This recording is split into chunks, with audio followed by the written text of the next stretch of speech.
விசுவாசத்தை பற்றி படித்ததுனால விசுவாசத்தை பற்றி பேச போகிறோன்னு நினச்சிருப்பீங்க. அதுதான் கிடையாது. நம்ம பைபிளில் பார்த்திங்கன்னா விசுவாசம்ங்கிற வார்த்தை எத்தனை விதமாக சொல்லப்பட்டிருக்கிறது அப்படிங்கிறத மட்டும்தான் நம்ம பார்க்க போகிறோம். அது செய்தியாக இருக்குமோ இல்லை உங்களுக்கு ஒரு ஹிஸ்ட்ரியாக இருக்குமோ தெரியாது. ஆனால் அது உங்களுக்கு கட்டாயமாக பிரயோஜனமாக இருக்குன்னு மட்டும் எனக்கு நல்லா தெரியும். வேதத்தில் விசுவாசம் என்னென்ன அப்படின்னு சொல்லி பார்க்க போகிறோம். நமக்கு தெரிஞ்ச மாதிரி விசுவாசம் ரெண்டாவது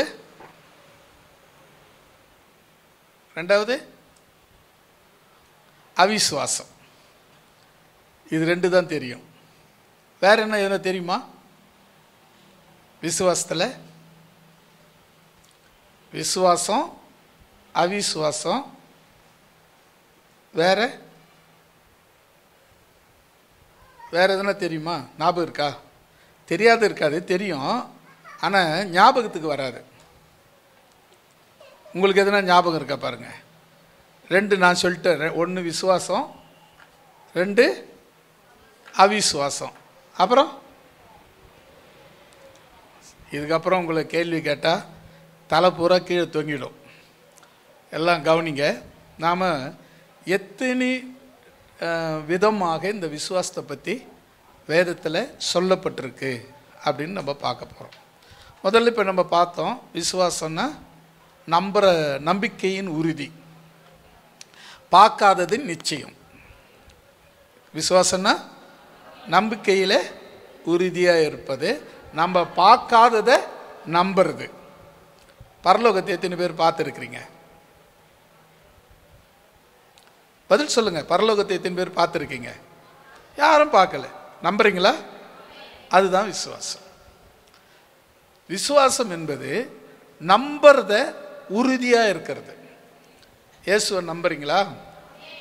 உறுதியாக இருங்க. அவருடைய சத்தியத்தை நம்புறீங்களா? அப்படியே உறுதியாக இருங்க. அவருடைய உபதேசத்தை நம்புறீங்களா? அப்படியே உறுதியாக இருங்க. இது பேர் தான் விசுவாசம். சரி, விசுவாசம் உனக்கு இருக்கா இல்லையா எப்படி கண்டுபிடிக்கிறது? உங்களுக்கு விசுவாசம் இருக்கா இல்லையா எப்படி கண்டுபிடிக்கிறது? இப்போதான் வசனத்தை படிச்சிங்க, இதுக்குள்ளவே மறந்துட்டீங்க. 6வது வசனத்துக்கு வந்துருங்க.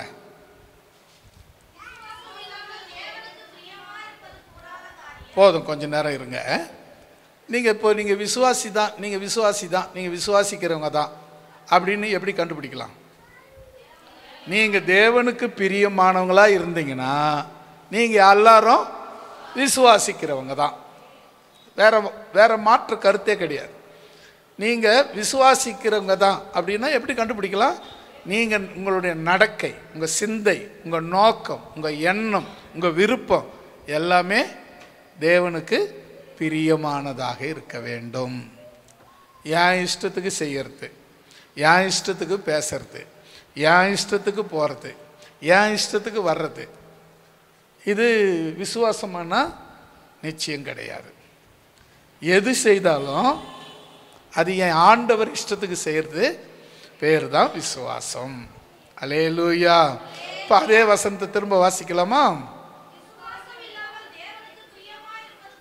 கூடாத காரியம். அப்புறம் ஏனென்றால் தேவனிடத்தில் சேருகிறவன் என்ன செய்யணும்னா அவர் இருக்கிறாரு. அப்புறம் அவரை தேடுறவங்களுக்கு அவர் பலன் அளிக்கிறாருன்னு நம்பணும். அவ்வளவுதான். நல்லா கவனிங்க. நீங்க விசுவாசி தான், நீங்க விசுவாசி தான் அப்படிங்கிறதுக்கு ஒரே அடையாளம். என்ன அடையாளம் சொல்லுங்க? நீங்க எல்லாரும் தேவனுக்கு பிரியமா வாழணும், நடக்கணும். ஓகேவா?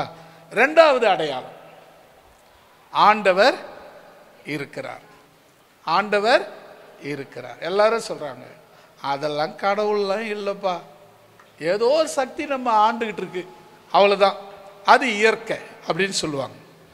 ஆனால் அந்த இயற்கைக்கு வரலாறு இல்லை, நீ ஆராதிக்கிற இயேசுவுக்கு வரலாறு உண்டு. பிறக்கிறதுக்கு முன்னே அசிரீரி சொல்லப்பட்டு தேவதூதனால் சொல்லப்பட்டது, பிறந்த பிறகு தேவதூதனால் சொல்லப்பட்டது, வளரும் போது தேவனால் சொல்லப்பட்டது. அல்லேலூயா. கவனிங்க, இப்போ நம்ம விசுவாசிக்கிறவங்க, நீங்க விசுவாசிங்க அப்படின்னா எதை வச்சு சொல்லலாம்? தேவனுக்கு பிரியமா வாழணும், நடக்கணும், பேசணும், சொல்லணும், செய்யணும். ஓகே. செகண்ட், யாரு இல்லைன்னு சொன்னாலும் யாரு இருக்கிறாருன்னு சொன்னாலும் நான் நம்புற ஆண்டவர் இருக்கிறார். அல்லேலூயா. என்ன சொல்லணும்? நான் நம்புறேன் அவர் இருக்கிறார். எங்க?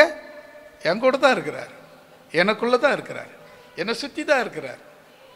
இந்த எண்ணம் இருந்தாவே போதும். மூன்றாவது, அவரை தேடுற எல்லாருக்கும் அவர் பலன் கொடுக்கிறார். இந்த 3 விஷயம் உங்ககிட்ட இருந்தா விசுவாசம் உனக்கு இருக்கு. இல்லைன்னா விசுவாசம் இல்லை. நீயே முடிவு பண்ணிக்க. சரியா? விசுவாசம்னா என்னன்னு பார்த்தோம். நம்பிக்கையில உறுதி. பார்க்காதத நம்புறது. பரலோகத்தை நம்ம பார்க்கல, நம்புறோம். இயேசுவை இன்னும் நம்ம பார்க்கல, நம்புறோம். வேதம் சொல்றத அப்படியே நம்புறோம். அதனால நாம் எல்லோரும் விசுவாசம் உள்ளவர்கள். இதில் உங்களுக்கு நான் சொன்னதில் இல்லைன்னா, இல்லாமல் இருந்தால் நீங்கள் விசுவாசம் இல்லைன்னு அர்த்தம். சரியா? ஒத்துக்க மாட்டீங்களா? அடுத்தது நாம் முதல்ல என்னென்ன விசுவாசம் பைபிளில் சொல்லப்பட்டிருக்கு அப்படின்னு நம்ம பார்க்க போகிறோம். நமக்கு தெரிஞ்சு விசுவாசம், அவிசுவாசம், இது 2 மட்டும்தான் நம்ம ஞாபகத்தை. இன்னும் மற்றதெல்லாம் கூட இருக்கு, ஆனால் இப்போதைக்கு ஞாபகத்துக்கு வரல. அதை உங்களுக்கு நான் ஞாபகப்படுத்துகிறேன். முதலாவது மத்தேயு எழுதின சுவிசேஷம் 6ஆம் அதிகாரம் 30வது வசனம்.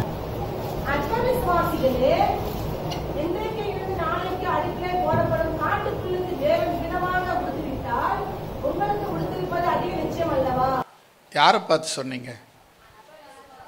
யாரை பார்த்து சொன்னீங்க? இங்கே யாரையும் சொல்லலை இல்லை? ஆமாம், ஜாக்கிரதையாக இருங்க. நம்மளை வேறு அப்புறம் வம்பளை மாட்டி விட்டா மாதிரி ஆகிடும். விசுவாசி 3வது, அதாவது விசுவாசம், அவிசுவாசம் 3வது, அற்ப. சில பேர் சொல்லுவாங்க ஈனமாக பேசுனாங்கன்னா, அதாவது கொஞ்சம் கூட தகுதி இல்லாத பேசுகிறாங்களா, அற்ப மாதிரி பேசுது பேர் அப்படின்னு சொல்லுவாங்களா. கேவலமாக பேசுறது. அது கேவலமாக பேசுகிறவங்களுக்கு பேர் என்ன? அற்ப. ரொம்ப சில பேர் பீத்திக்குவாங்க. நான் யார் தெரியுமா, அப்படி தெரியுமா, இப்படி தெரியுமா, நாங்களாம் எங்கள் குடும்பம்லாம் அப்படின்னு சொல்லுவாங்க பேர். அதுக்கு பேர் தான். அதை பார்க்கும்போது சரியான அல்படாது. சில பேர் சொல்லி காட்டுவாங்க கொடுத்ததை. சில பேர் என்ன பண்ணுவாங்க, ஒரு ஆபத்துக்கு உதவி பண்ணியிருப்பாங்க. நான் இப்போ என்ன தானே வச்சிங்களேன், ரொம்ப தாகமாக இருக்கிறேன், தண்ணி வேணும். அந்த நேரத்தில் ஒரு வாட்டர் கேன் வாங்கி கொடுத்துருப்பீங்க, ஒரு 10 ரூபா 20 ரூபா கொடுத்து. சாவை பொழைக்க கறந்தார். நான் மட்டும் அன்றைக்கி தண்ணி வாங்கி கொடுக்கலன்னா அன்றைக்கே செத்து போயிருப்பார் இவர் அப்படின்னு சொன்னீங்கன்னா நீங்கள் தான் அல்ப. அதை தான் அற்ப விசுவாசி அப்படின்னு சொல்லப்பட்டிருக்கு. நம்ம யாராக இருக்கக்கூடாது? அல்பையாக இருக்கக்கூடாது. ஒருவேளை நம்மக்கிட்ட அது மாதிரிப்பட்ட சூழ்நிலைகள் இருந்துச்சுன்னா மாற்றிருங்க. ஏன்னா சில விஷயங்கள் நம்மளை அறியாமலே நம்மக்கிட்ட இருக்கும். அது அப்படியே அவங்க கிட்டது இல்லை, நம்மளை பார்க்குறவங்க கிட்டது கூட அது தொத்திக்கும். அது ஒரு தொத்து நோய் மாதிரி தான். அது நம்மக்கிட்ட வேண்டாம். ஒருத்தர் ரொம்ப சும்மா தேவையில்லாத பேசுகிறாங்கன்னு வச்சுக்க, ஒரு ரொம்ப தகுதிக்கு மீறி பேசுகிறாங்கன்னு வச்சுக்க, வீட்டில் குடிக்கவே கஞ்சி இல்லாது, நான் வாய் கொப்பிளிச்சதே பன்னீர் தான் அப்படின்னு சொல்கிறாங்கன்னு வச்சுங்க, பக்கத்தில் இருக்கிறவங்க என்ன சொல்லுவாங்க?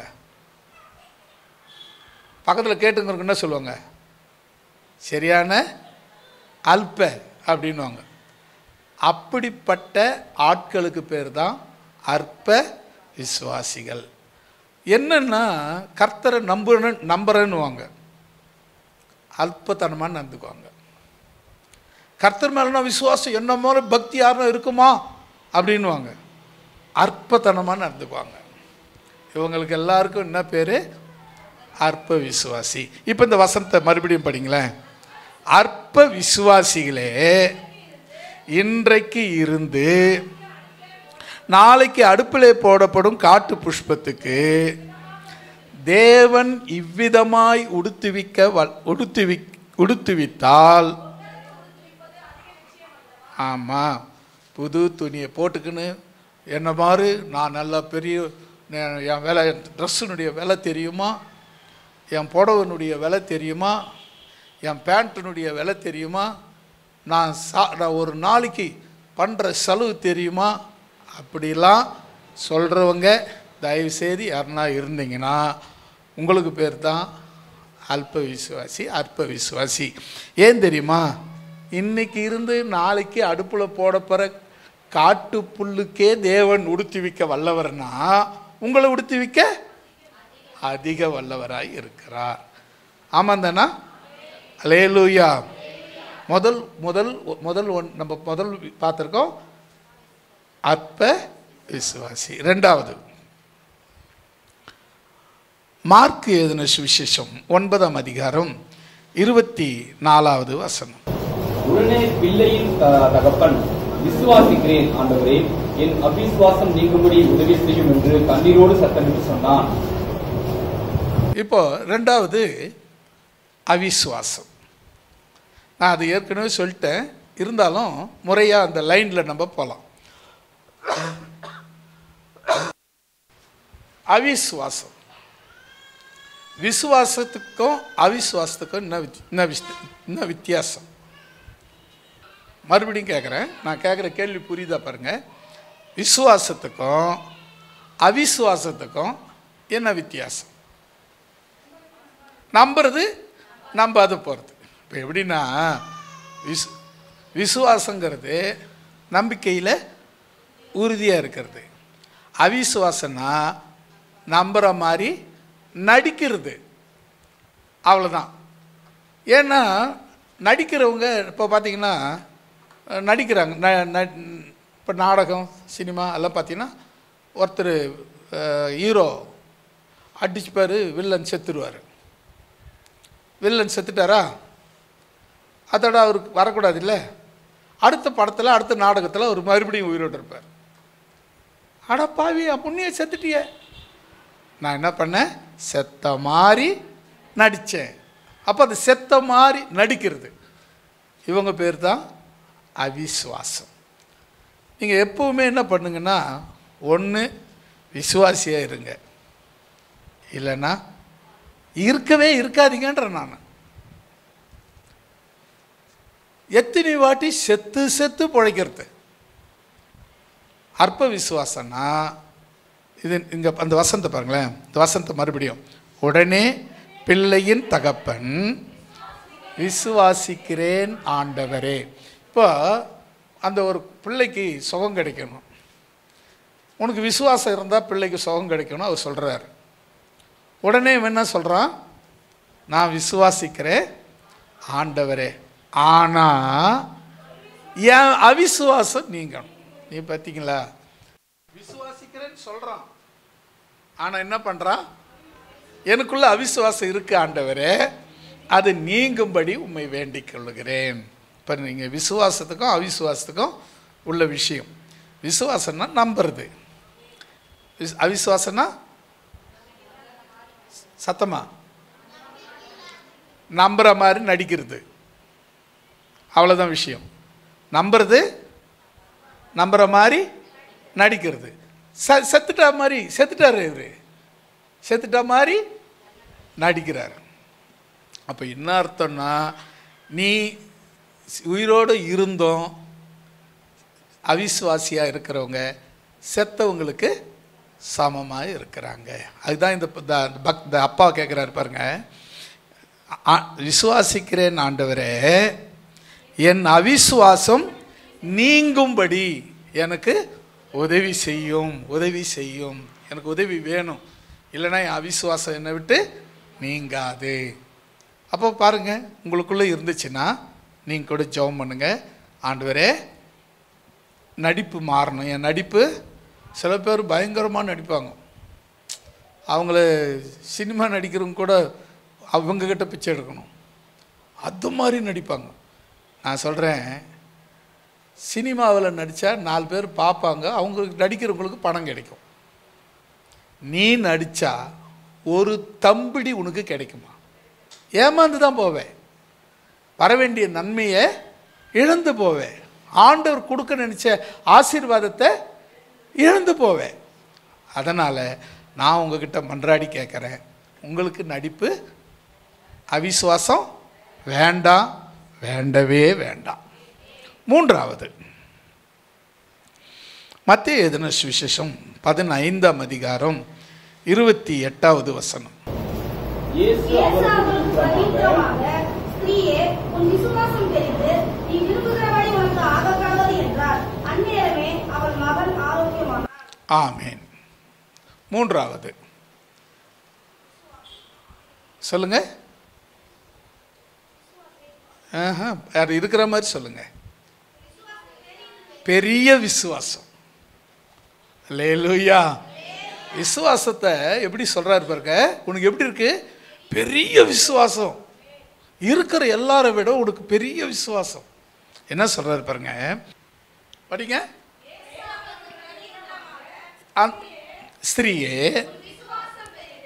ஆமென். என்ன காரணம்னா, இப்போ உனக்கு என்ன சொல்றாரு பாருங்க, நீ விரும்பினபடி ஆக கடவுது என்றார். அந்நேரமே அவள் மகள் ஆரோக்கியமானாள். உங்கள் பெரிய விசுவாசம் இருந்துச்சுன்னா, நீங்கள் யாரை பார்த்து சுகமாக சொல்லி சொல்கிறீங்களோ அவங்க சுகமாவாங்க. இன்றைக்கி நீங்கள் ஜெபம் பண்ணுறீங்க, நிறைய பேருக்கு ஜெபம் பண்ணுறீங்க, நல்லா ஜெபம் பண்ணுறீங்க, அதெல்லாம் தப்பு இல்லை. ஜெபம் பண்ணுறது தப்பு இல்லை. உங்களை கூப்பிட்டு எனக்கு உடம்பு சரியில்லை ஜெபம் பண்ணுன்னு சொல்கிறாங்கன்னா தாராளமாக போய் ஜெபம் பண்ணுங்க. உங்களை பக்கத்தில் இருக்கிறவங்க, அக்கத்தில் இருக்கிறவங்க யாராவது கூப்பிட்டு உடம்பு சரியில்லைம்மா கொஞ்சம் ஜெபம் பண்ணுமா அப்படின்னாங்கன்னா தப்பு இல்லை, ஜெபம் பண்ணுங்க. ஆனால் உங்கள் பெரிய விசுவாசத்தை கொண்டு ஜெபம் பண்ணுங்க. அல்லேலூயா. அந்த அக்கா வந்து போச்சு, அந்த தங்கச்சி வந்து போச்சு, அந்த பொண்ணு வந்து போச்சு, என் வீடு சுகமாக இருக்கிறது. அல்லேலூயா. அந்த பொண்ணு உன்னை பொண்ணுனே சொல்லட்டும், அற்பமாக கூட சொல்லட்டும், அந்த பொண்ணு வந்து போச்சு. அந்த ஜெபம் பண்ணி கிடத்த அந்த பொண்ணு வந்து போச்சு. அந்த பையன் ஜெபம் பண்ணி கிடப்பானதுங்க, அந்த பையன் வந்து போனான். ஆனால் அதுக்கு பின்னாடி ஒரு வார்த்தை இருக்கு, என் புள்ள சுகமானான். அல்லேலூயா. அதுதான் பெரிய விசுவாசம். நமக்கு அதுதான் தேவை. நம்மளை முன்ன சொல்கிற நமக்கு முன்ன சொல்கிறாங்களே அவன் அதை பற்றி நமக்கு கிடையாது. அதுக்கு பின்னாடி வர்ற விசுவாசம் பெரிய விசுவாசங்குது பாரு, அதுதான் உனக்கு எனக்கும் தேவை. அல்லேலூயா. இந்த பெரிய விசுவாசம் மட்டும் உனக்கு இருந்தால் அந்த நேரமே உன் மகன் உன் மகள் ஆரோக்கியம் அடைவார்கள். அல்லேலூயா. பிடிச்சிக்கின்னு உட்காந்துன்னு குழந்தை பிடிச்சின்னு அழுதுகினே இருக்க வேணாம். நீ ஒரே ஒரு வார்த்தை, இயேசு இருக்கிறார், சுகம் கொடுப்பார், நான் நம்புகிறேன், இப்பொழுது சுகமாக கடவுது சொல்லி ஜெபம் பண்ணி பாருங்க. உன் ஜெபத்துக்கு நிச்சயம் பதில் உண்டு. நீங்கள் நினைக்கிறது என்னன்னா, இந்த சின்ன விசுவாசம், எனக்கு சின்ன விசுவாசங்க. முதல்ல உன்னை தான் போட்டு தள்ளணும். உனக்குள்ளே இருக்கிறது சின்ன விசுவாசம் இல்லை, சத்தமாக சொல்லுங்க, பெரிய விசுவாசம். அல்லேலூயா. அந்த பெரிய விசுவாசம் இருக்க, அது எப்பேற்பட்டவங்களையும் உயிரோடு எழும்ப பண்ணும். அல்லேலூயா. இப்போ சொல்லுங்க, உங்களுக்குள்ள இருக்கிறது. ஆமென். 4வது லூக்கா எழுதின சுவிசேஷம் 7ஆம் அதிகாரம் 9வது வசனம். இது என்ன விசுவாசம்? நீங்களே ஒரு பேர் வைங்களேன். அவ்வளோ கஷ்டமாக இருந்தா ஒரு குழந்தை கொடுத்து பேர் வைக்க சொன்னால் வைப்பீங்களா, வைக்க மாட்டீங்களா? வைக்க மாட்டீங்க. சில பேர் பேர் வைப்பாங்க. தொப்புள் பேர் சேர்க்கறதுக்கு தொப்பலான்னு பேர் வைப்பாங்க. சில பேர் பேர் வைக்கிறது ரொம்ப ஆச்சரியமாக இருக்கும். ஏன்டா அந்த பேர் வச்சாங்கன்னு தெரியாது அவங்களுக்கே கேட்டா. நான் சொல்லட்டுமா? சொல்லுங்க. ஆச்சரியமான விசுவாசம். அப்புறம் அதுலேயே இருக்கு, நீங்கள் புதுசாக எதுவும் சொல்ல வேணாம். காணப்படாத விசுவாசம். அது அப்படி தானே சொல்கிறாரு. இவைகளுக்கு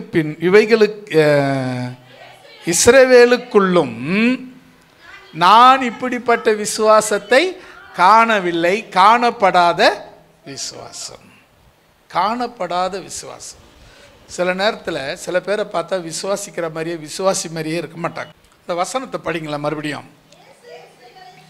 கேட்டு அவனை குறித்து ஆச்சரியப்பட்டு திரும்பி தமக்கு பின்னாடி வர்றவங்களை பார்த்து சொல்கிறாரு. அதாவது பின்னாடி வர்றது யாரு? திரளான ஜனங்கள். அவரை ஃபாலோ பண்ணுறது யாரு? சீஷர்கள். எப்பவுமே சீஷர்கள் மாத்திரம் இயேசுவை ஃபாலோ பண்ணல. 4 கூட்டம் இயேசுவை ஃபாலோ பண்ணவங்க. ஒரு கூட்டம் சீஷர்கள், இன்னொரு கூட்டம் அற்புதத்தை எதிர்பார்த்த கூட்டம், 3வது கூட்டம் சாப்பாட்டு கூட்டம். ஆண்டவர் அற்புதம் செய்வார், சோறு கிடைக்கும், துண்டு போகலான்னு நினைக்கிற கூட்டம். 4வது கூட்டம் காட்டி கொடுக்குறவங்க, இல்லைன்னாக்கா குற்றம் கண்டுபிடிக்கிறவங்க. எப்பவுமே இந்த 4 கூட்டம் இயேசு பின்னாடி இருந்துக்கிட்டே இருந்தாங்க. ஒன்று வைரகதின்றவங்க, அவரால் செய்ய முடியாத அதிசயம் எதுவுமே இல்லைங்க. உன் தேவையை சந்திக்க அவர் பெரியவர். சிங்கக்குட்டி தாட்சி அடையும். கர்த்தரை தேடுற உனக்கோ அப்புறம் ஏன் சோறுன்னு அலையிற? சோத்தை கொடுக்கறதுக்கு அவர் வல்லமை உள்ளவர். உனக்கு ஆகாரம் கொடுக்க அவர் வல்லமை உள்ளவர். உன் பசியாற்ற அவர் வல்லமை உள்ளவர். உன் தேவையை சந்திக்க அவர் வல்லமை உள்ளவர். சாப்பாட்டுக்காக அவர் பின்னால் போகாதே. 2 அற்புதம். அவர் உன் கூட இருக்கிறதே அற்புதம் தானே. அப்புறம் என்ன அற்புதம்? அவர் கூட இருந்தால் ஆராதனை நேரத்தில் பாட்டு பாடும்போது ஒரு சாலமோன் ஒரு கதை சொன்னார்ல.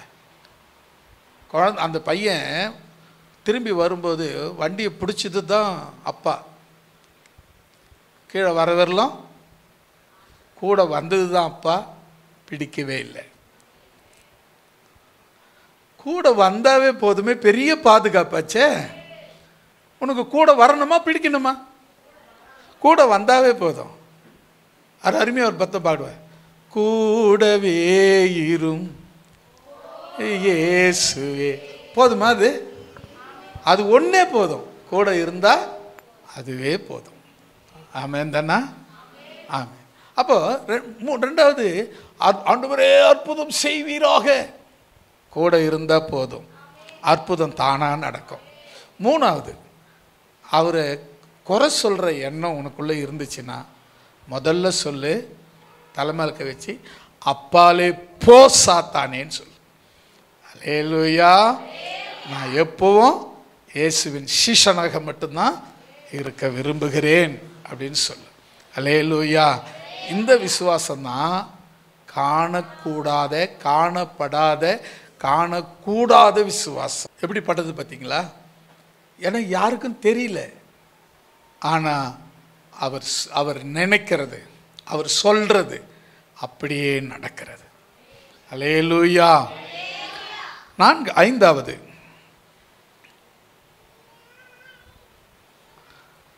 லூக்கா எழுதின சுவிசேஷம் 11ஆம் அதிகாரம் 6வது வசனம். 11:6. லூக்கா 17:6. சாரி, 17:6.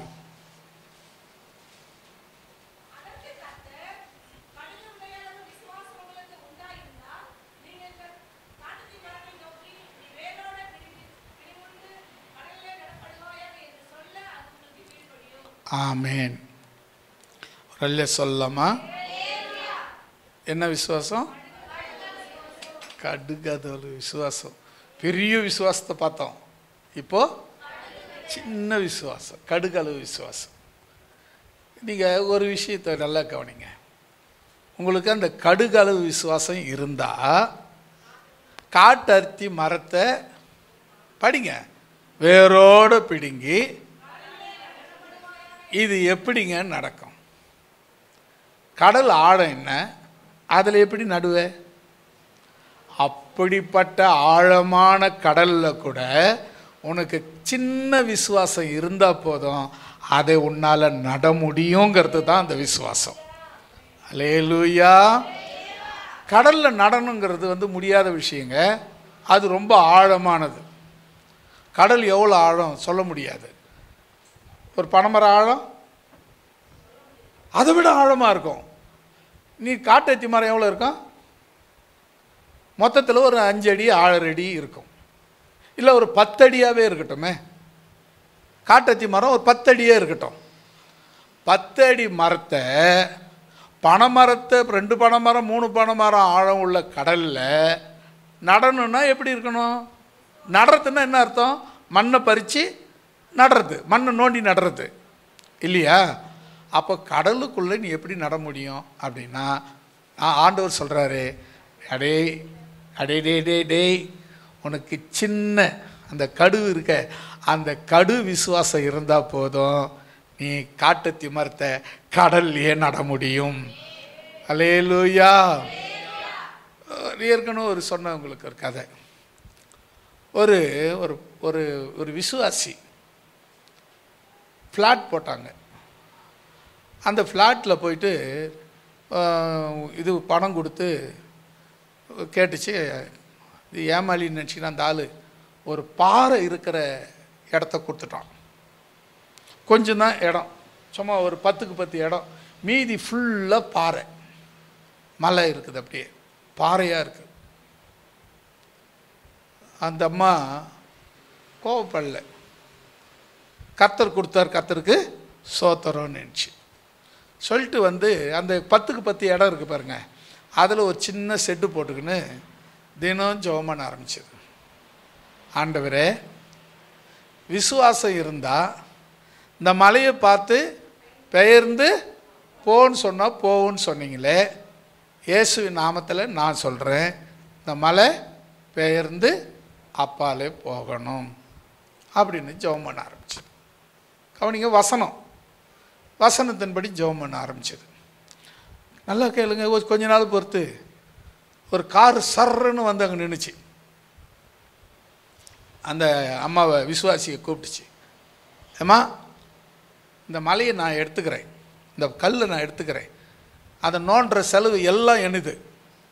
இந்த கல்லுக்கு ஒரு அமௌண்ட், பெரிய அமௌண்ட்டை நான் உனக்கு கொடுக்குறேன், அதை நீங்கள் வச்சுக்கோங்க அப்படின்னு சொல்லி அட்வான்ஸ் கொடுத்தது.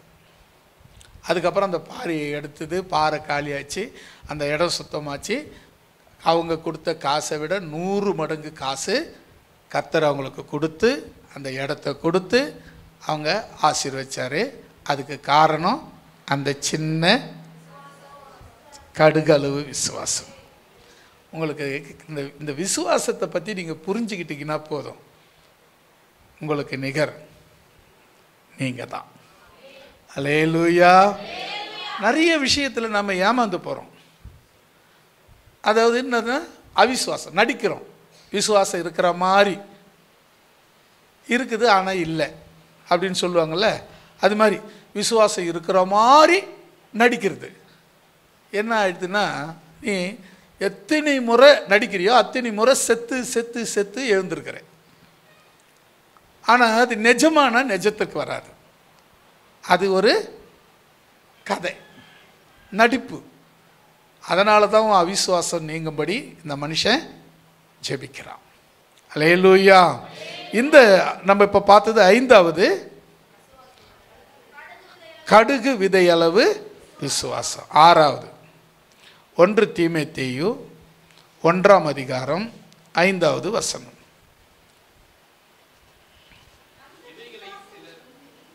1 தீமோத்தேயு 1ஆம் அதிகாரம் 5வது வசனம்.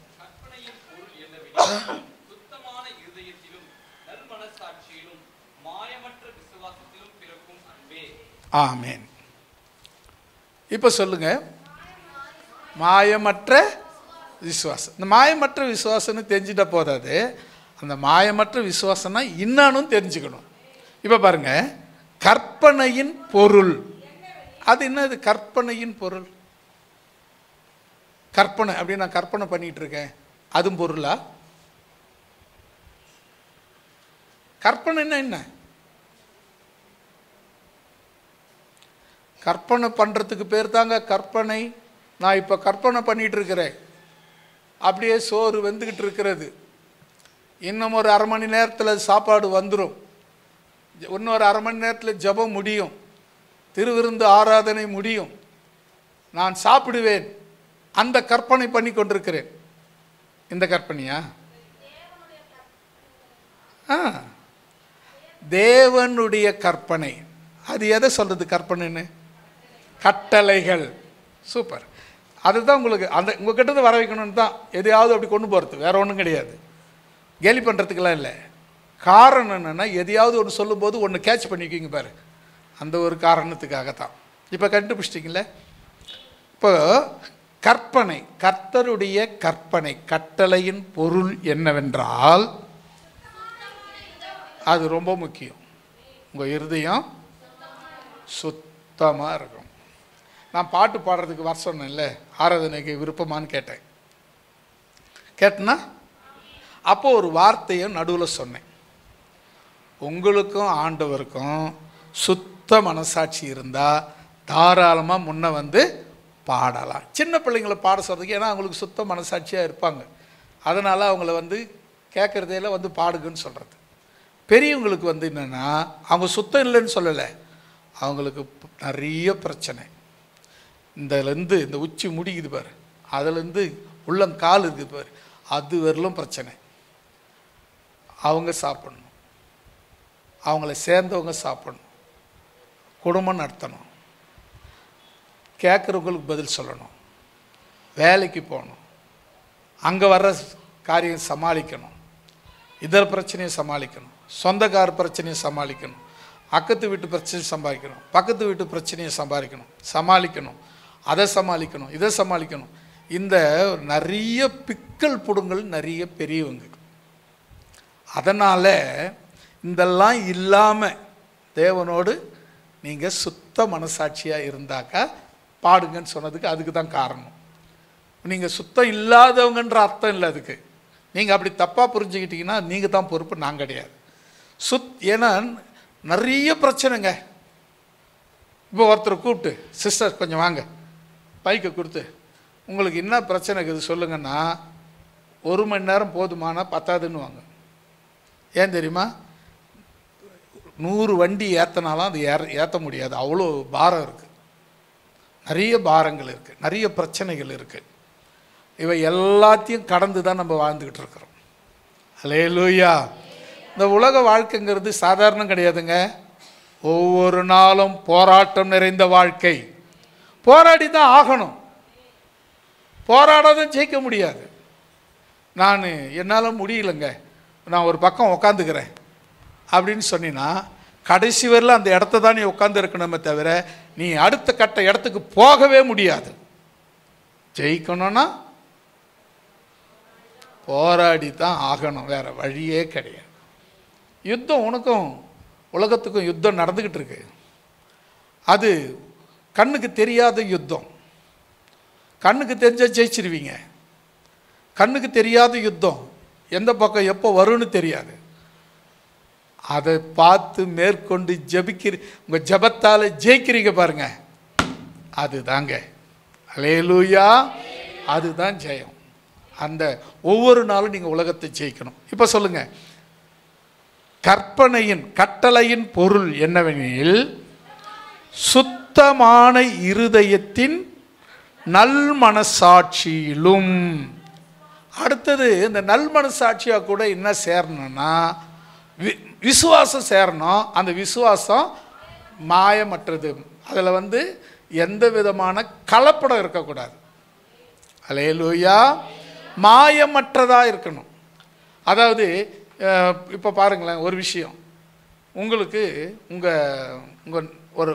உங்களுடைய திக்கஸ்ட் ஃப்ரெண்டு, உங்கள் ஆத்ம நண்பங்க பெண்கள், உங்கள் நண்பர்கள், ஆண்களுக்கு அவங்க நண்பர்களை பார்க்குறீங்க. உங்கள் மனசு என்ன தோணும்? சனியை இவளையாம் பார்த்தேன் அப்படின்னு தோணுமா? அப்பா ரொம்ப நாளுக்கு அப்புறம் அவனை பார்க்க கடவுள் கிருபை கொடுத்தாரு அப்படின்னு தோணுமா? பார்க்க ஆசையாக இருக்குமா, வெறுப்பாக இருக்குமா? அடுத்து உங்களை பின்னால் குத்தனவங்க, அதாவது பின்னால் குத்தனவங்க என்ன சொல்லலாம்? துரோகி. எதிரி இல்லை, எதிரி வேற, துரோகி வேற. எதிரியை நம்பலாம், துரோகியை நம்பக்கூடாது.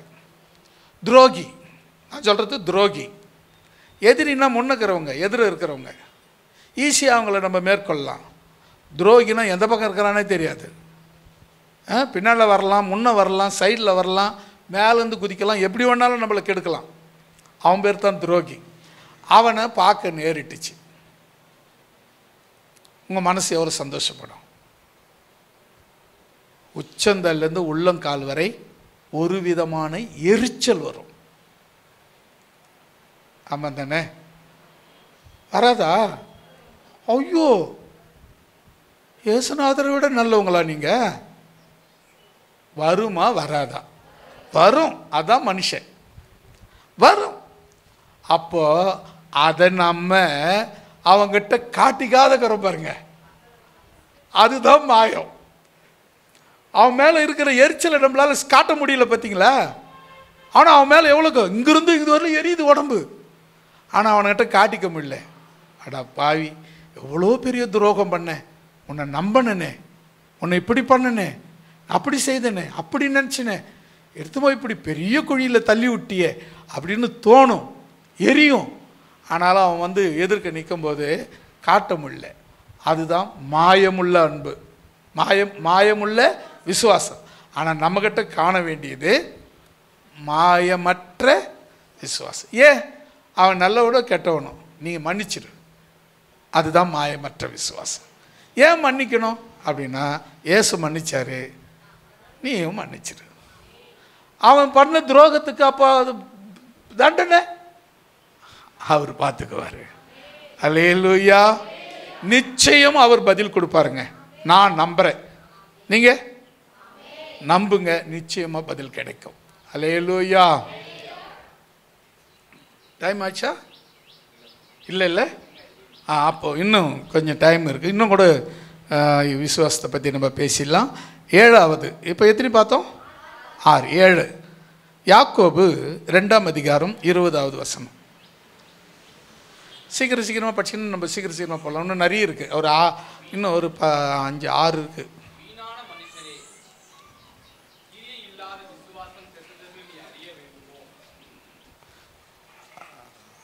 அடுத்தது என்ன விசுவாசம்? கிரியை இல்லாத விசுவாசம். அப்படின்னா என்ன அர்த்தம்? செயல்படாத விசுவாசம். செயல்படுற விசுவாசம், செயல்படாத விசுவாசம் அப்படின்னு 2 இருக்கா? விசுவாசம் அப்படின்னா செயல்படுற விசுவாசம், செயல்படாத விசுவாசம் அப்படின்னு 2 இருக்கா?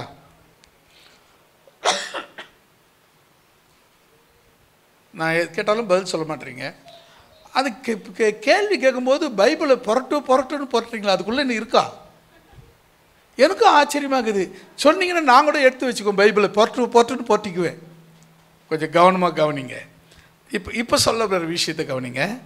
கிரியை இல்லாத விசுவாசம், கிரியை செய்கிற விசுவாசம். இப்போ இந்த கீபோர்டு இருக்குது பார்த்தீங்களா? இந்த கீபோர்டு இருக்கா? தெரியுதா உங்களுக்கு? இப்போ இது கிரியை செய்தா? செய்யலை. அதே போகிற ஒரு பட்டன் போட்டு அமுக்குனா செயல்படும். இப்போ செயல்பட்டுச்சுன்னா எப்படி இருக்கும்? நல்லா இருக்கும். ஒரு மியூசிக் வரும், ஒரு ஓசை வரும், ஒரு இனிமையாக கேட்கறதுக்கு நல்லா இருக்கும். இப்போ செயல்படலைன்னா நல்லா இருக்காது. அது ஒரு கட்ட மாதிரி தான் அது. அதுபோல் நீ உங்ககிட்ட இருக்கிற விசுவாசம் செயல்பட்டுச்சின்னா உன்னை பார்க்குறவங்க, உன் வார்த்தையை கேட்குறவங்க எப்படி பார்ப்பாங்கன்னா, உன்னை ஒரு மியூசிக் போல, அல்லது உன்னை ஒரு சங்கீதம் போல, உன்னை ஒரு பாடலை போல, உன்னை ஒரு அற்புதமாய் பார்ப்பாங்க. இல்லைன்னா நீ சாதாரண கட்டையை போல இருப்ப. அல்லேலூயா. 8வது 1 பேதுரு 1ஆம் அதிகாரம் 7வது வசனம். சீக்கிரம்.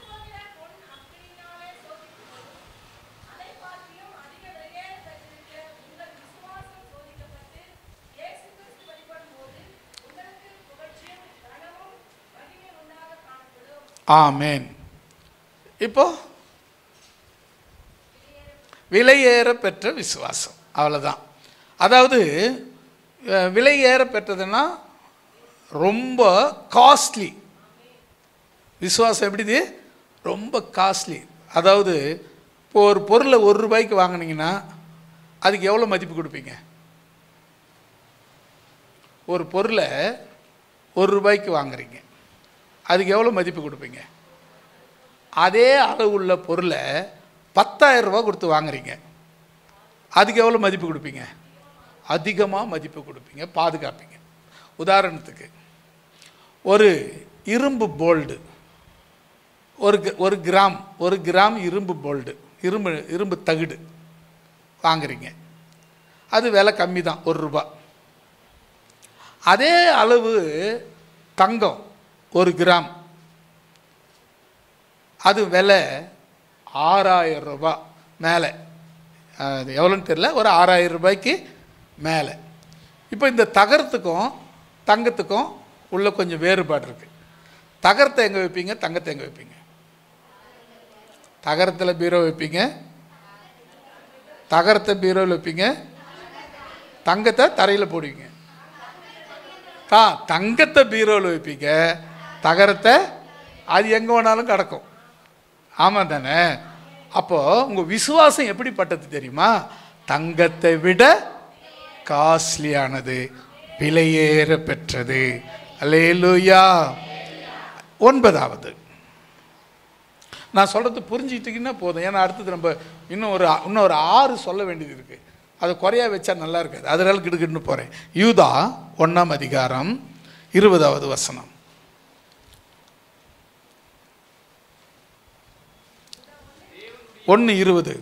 நீங்களோ பிரியமானவர்களே, உங்கள் மகா பரிசுத்தமான விசுவாசத்தின் மேல் உங்களை உறுதிப்படுத்திக் கொண்டு பரிசுத்த ஆவிக்குள் ஜெபம் பண்ணி.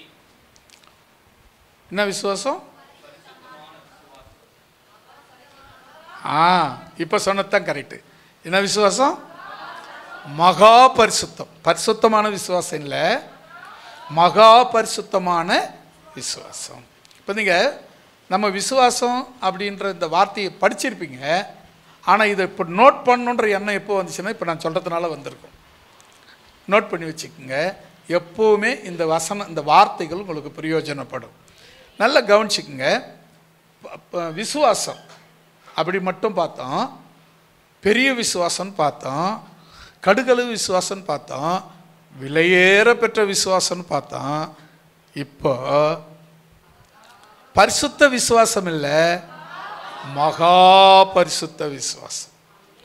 இந்த விசுவாசம் மட்டும் உங்களுக்கு இருந்தால் என்ன சொல்லுது பாருங்க, உங்களை உறுதிப்படுத்தி கொண்டு பரிசுத்த ஆவிக்குள் ஜபம் பண்ணுவீர்கள்.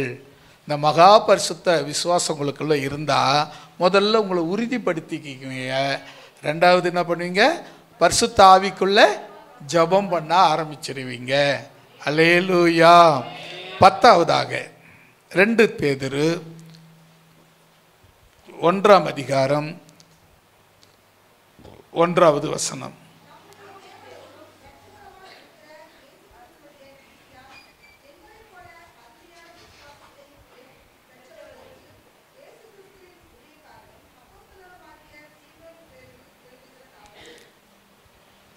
கண்டுபிடிச்சிட்டிங்களா? சொல்லணுமா? அருமையான விசுவாசம். இப்போ ரொம்ப பெஸ்ட்டுங்க. எதை எதை நம்ம பெஸ்ட்டுன்னு சொல்ல முடியும்னாக்கா விசுவாசம். நம்ம விசுவாசம் அவிசுவாசம் ரெண்டே படித்து விட்டு அதுக்கப்புறம் அது மேற்கொண்டு நம்ம பார்க்காத ஆய்வு பண்ணாத விட்டோம். இப்போ நீங்கள் அதை இந்த வசனத்தை மறுபடியும் வீட்லேயும் போய் ஒரு வாட்டி உட்காந்து படிங்க. இப்போ சொல்லப்பட்டிருக்கு பாருங்க, அருமையானது. எதை சொல்லுவீங்க அருமைன்னு? ரொம்ப நேர்த்தியாக இருக்கிறத பார்த்து சொல்லுங்க. ரொம்ப ஒரு அழகாக இருக்குதுன்னு வச்சுக்கோங்க, அழகாக இருக்குது அதை பார்த்து தான் வச்சுக்கோங்க அருமையாக இருக்குது. ரொம்ப சுவையாக இருக்குது, அருமையாக இருக்குது. அதாவது நம்முடைய அறிவுக்கு எட்டாத ஒன்றை நம்ம என்னன்னு சொல்லுவோம்? அருமை. அப்போ நம்ம விசுவாசம் நம்ம அறிவுக்கு எட்டாத ஒன்று, அது உங்களுக்கு அருமையானது. அல்லேலூயா. 11 தீத்து 1:14.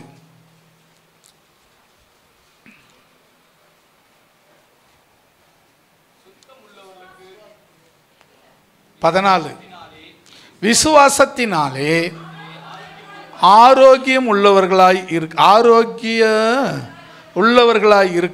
இருக்கும்படிக்கு நீ அவர்களை கண்டிப்பாக கடிந்து கொள். அல்லேலூயா.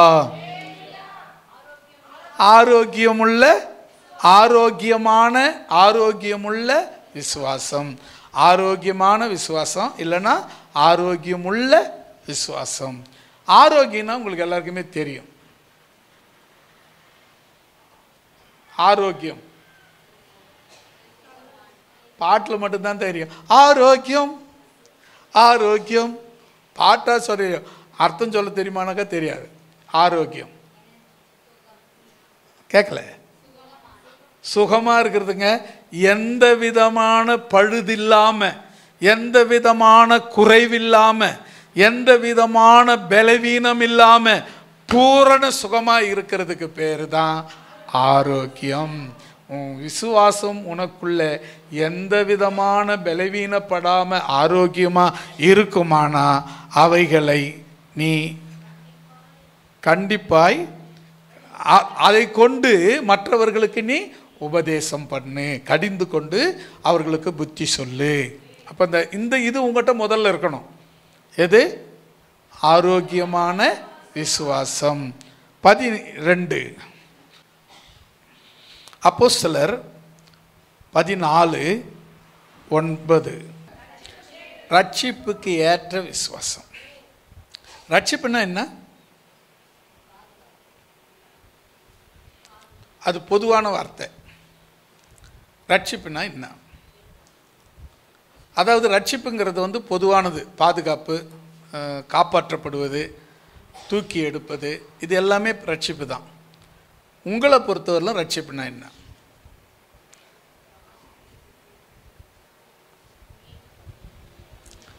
அவ்வளோதாங்க. இதை தாங்க எதிர்பார்த்தேன்.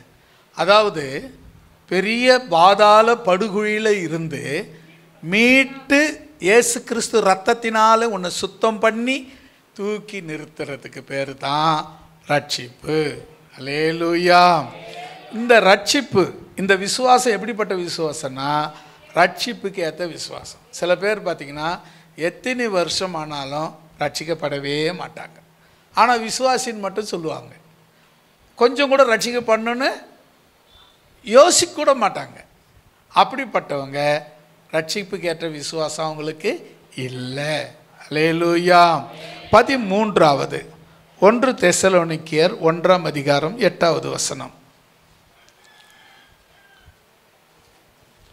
1 தெசலோனிக்கேயர் 1:8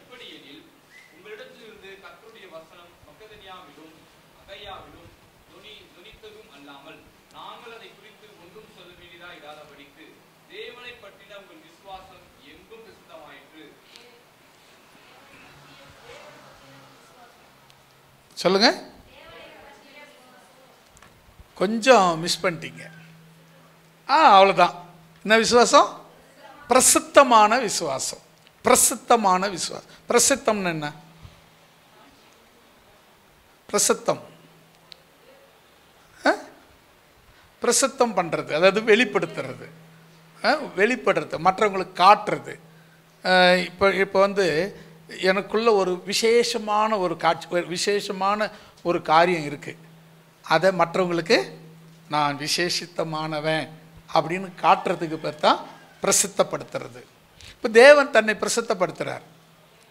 அப்போ அவர் பிரசித்தப்படுத்தும் போது எதை பிரசித்தப்படுத்துகிறாரு அப்படின்னா, அவர் கிரியைகளை, அவர் செயல்களை, அவர் அற்புதங்களை, அவர் நன்மைகளை, அவர் செய்யக்கூடிய பல நன்மையான காரியங்களை அதை பிரசித்தப்படுத்துகிறார்.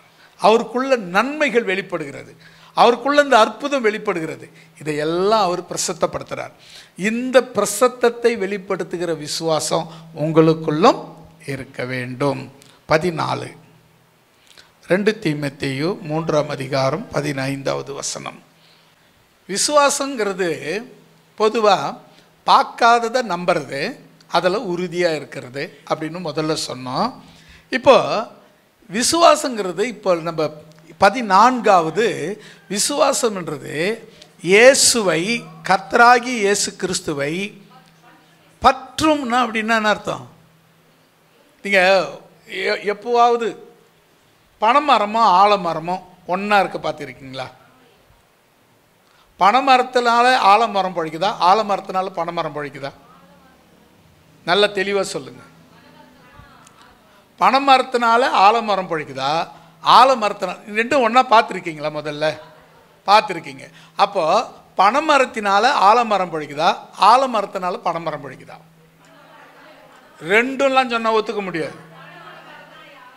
பனைமரத்தினால தான் ஆலமரம் பழிக்குது. இது நீங்கள் நல்லா கவனிச்சிங்கன்னா, ஒரு பறவையோ எதுவோ ஒத்தும் போய் விதை போட்டுடுது.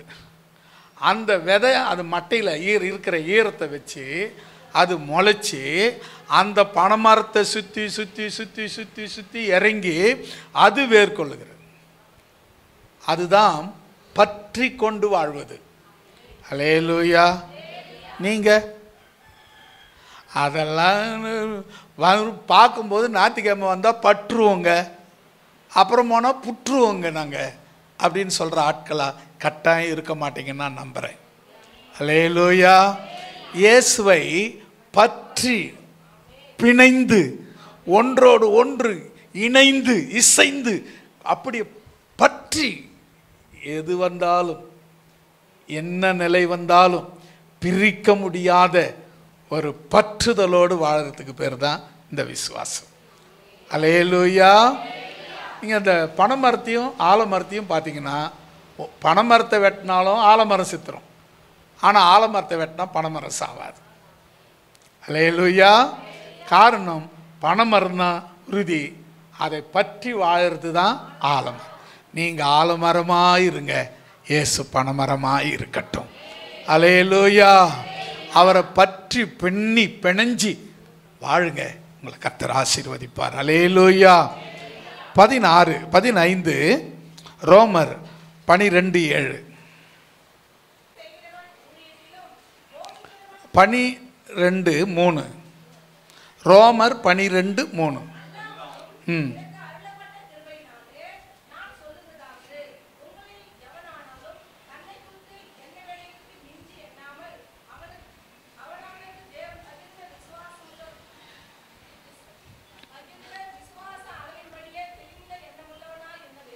ஆமென். சொல்லுங்க. எல்லாத்தையும் சொன்னீங்கல்ல, அப்புறம் என்ன? இன்னும் கொஞ்சம் யோசிங்க. பங்கிட்டு கொடுத்த விசுவாசம். பகிர்ந்ததுன்னா பங்கிட்டு கொடுக்கறது, பகிர்ந்து கொடுக்கறது. கொஞ்சம் கொஞ்சம் ஆள் கொஞ்சம், இப்போ ஒரு லட்டை கையில் கொடுத்துட்டு ஆள் கொஞ்சம் கொடுங்க அப்படின்னா நம்ம எல்லாருக்கும் கிள்ளி ஒரே அளவாக கொடுத்துட்டு வரோமே, அது மாதிரி தான் பகிர்ந்து கொடுக்கறது, எல்லாருக்கும் பகிர்ந்து கொடுக்கறது. இதுக்கு இந்த வசனத்தை நீங்கள் நல்லா கவனிச்சிங்கன்னா, உங்களை எண்ண வேண்டியதுக்கு மேலே எண்ணாதீங்க. நீங்கள் யார்? இயேசுவின் பிள்ளை, அவ்வளோதான். அதுக்கு மேலே துளி கூட எண்ணாதீங்க. அதுக்கு மேலே நீங்கள் எண்ணீங்கன்னா என்னவாயிடுவீங்கன்னா, ஓலட்டை பாஸ் ஆகிடுவீங்க, இல்லை யாராவதுக்கு வேடிக்கை பொருள் ஆகிடுவீங்க, யாருன்னா கேலி பண்ணுற டமாசா ஆகிடுவீங்க. நீங்கள் அதுக்கு நான் அதனால் என்ன பண்ணுங்க, என் என் என் ஆண்டவருக்குள்ளே நான் இவ்வளோதான். அவர் ஒருத்தர் வெளியே தாள் வந்துட்டார், அவர் எதிர்க்க நம்ம அப்படியே சாதாரணமாக இருக்கக்கூடாது. நான் கையை நாட்டினா கையை நீட்டினா அது ஓடும் இது ஓடும் அப்படின்னு நீங்கள் சீன் காட்டுறேன்னு வச்சுக்க, ஏதாவது ஒரு சின்ன விஷயத்தில் ஆண்டவர் பொசுக்குன்னு கீழே தள்ளி விட்டுருவார். அப்போ இருந்த இடத்த விட்டு நான் எங்கே போயிட்டேன், ரொம்ப கீழே கேவலமான இடத்துக்கு போயிடுவேன். அதனால் எப்பவுமே இருக்கிற மாதிரியே இரு. அல்லேலூயா. எப்பவுமே இருக்கிற மாதிரியே இரு, அதுக்கு நிகர் கிடையவே கிடையாது. இப்போ சொல்லுங்க, இந்த வசனத்தை பாருங்க. தன்னை குறித்து எண்ண வேண்டியதற்கு மிஞ்சி எண்ணாமல் அவனவனுக்கு தேவன் பகிர்ந்த விசுவாச அளவின்படியே தெளிந்த எண்ணம் உள்ளவனாய் இருக்க வேண்டும். அவ்வளவுதான். அல்லேலூயா. தெளிவா இருங்க. உங்களை அதிகமாக மற்றவங்க கிட்ட காட்டணும்னு பிரயாசப்படாதீங்க. ஆனால் உங்களுக்குள்ளே இருக்கிற இயேசுவை காட்டுங்க. உங்களுக்குள்ளே இருக்கிற இயேசுவை காட்டுங்க, உங்களை காட்டாதீங்க. உங்களை மறைச்சிக்குங்க, தேவனை வெளிப்படுத்துங்க. அப்போ என்ன நடக்குன்னா, தேவன் தன்னை மறைச்சிக்கணும் உங்களை வெளிப்படுத்த ஆரம்பிச்சிடுவார். அல்லேலூயா. கடைசியாக ரோமர் 4 அதிகாரம் 19வது வசனம், 19லிருந்து 23 வரை வாசிக்கலாம். ஆமேன். அல்லேலூயா. இந்த விசுவாசத்தை குறித்து ஒரு டீட்டெயில் சொல்கிறாங்க. இப்போ நீங்கள் அந்த 19வது வசனத்துக்கு வந்துருங்களேன். கடைசியாக விசுவாசத்தில் அப்படின்னா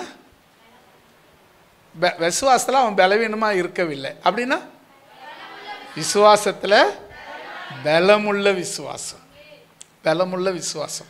விசுவாசத்தில் எப்படி இருந்தானா, பலமுள்ளவனாய் இருந்தான். பலமுள்ள விசுவாசம். விசுவாசம் நமக்கு எப்படி இருக்கணும்னா பலமுள்ளதாக இருக்கணும். நான் ஒன்றே ஒன்று சொல்கிறேங்க, நீ யாருன்னு உன்னை நிர்ணயிக்கணும்னா விசுவாசம்தான் அளவு. நம்மளை எல்லாரும் சொல்கிறாங்களே, என்னன்னு சொல்கிறாங்க, விசுவாசின்னு தான் சொல்கிறாங்க.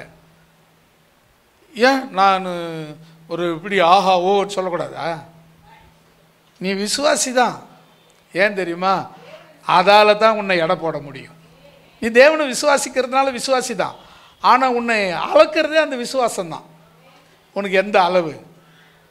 இந்த 16 விசுவாசங்களை நம்ம பார்த்துருக்குறோம். விசுவாசம்னு பார்த்தோம், அவிசுவாசம்னு பார்த்தோம். இந்த ரெண்டுக்கும் உள்ள வித்தியாசத்தை நீங்கள் உங்களுக்கு தெரிஞ்சுக்கினீங்க. அவிசுவாசம்னா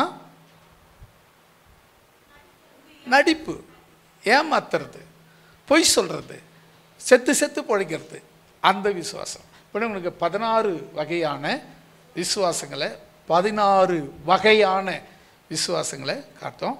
கடைசியாக ஆபிரகாமுக்குள்ளே இருந்த விசுவாசம் பலம் உள்ளதான விசுவாசம். எப்படி தெரியுமா, அவன் வயது சென்றவனாக இருந்தோம், ஆண்டவர் சொன்னார் உனக்கு குழந்தை பிறக்கணும், நம்பினா குழந்தை பிறந்துச்சு. அதுதான் விசுவாசம், பலமுள்ள விசுவாசம்.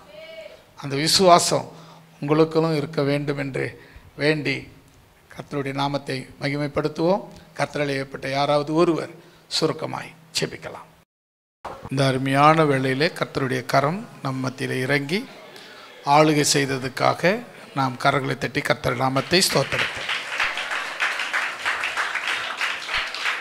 பிதாவாகிய தேவனை நாம் ஸ்தோத்திரம் பண்ணுவோம்.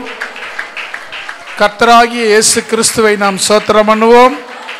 பரிசுத்த ஆவியாகிய தேற்றரவாளனை நாம் ஸ்தோத்திரம் பண்ணுவோம்.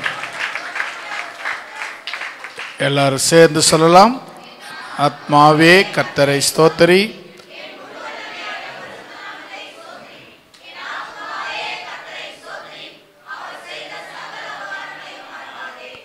ஆமென் ஆமென். நம்முடைய கர்த்தராகிய இயேசு கிறிஸ்துனுடைய கிருபையும் பிதாவாகிய தேவனுடைய அன்பும் பரிசுத்தருடைய அந்யுன்ய ஐக்கியமும் சிநேகமும் நம்மோடும் சகல பரிசுத்தவான்களோடும் அவர் வருகை வரை இருந்து காத்தருள்வதாக. ஆமென் ஆமென். ஹalleluya, ஹalleluya, ஹalleluya. ஒருவருக்கொருவர் வாழ்த்தி வணங்கி விடை பெறுவோம்.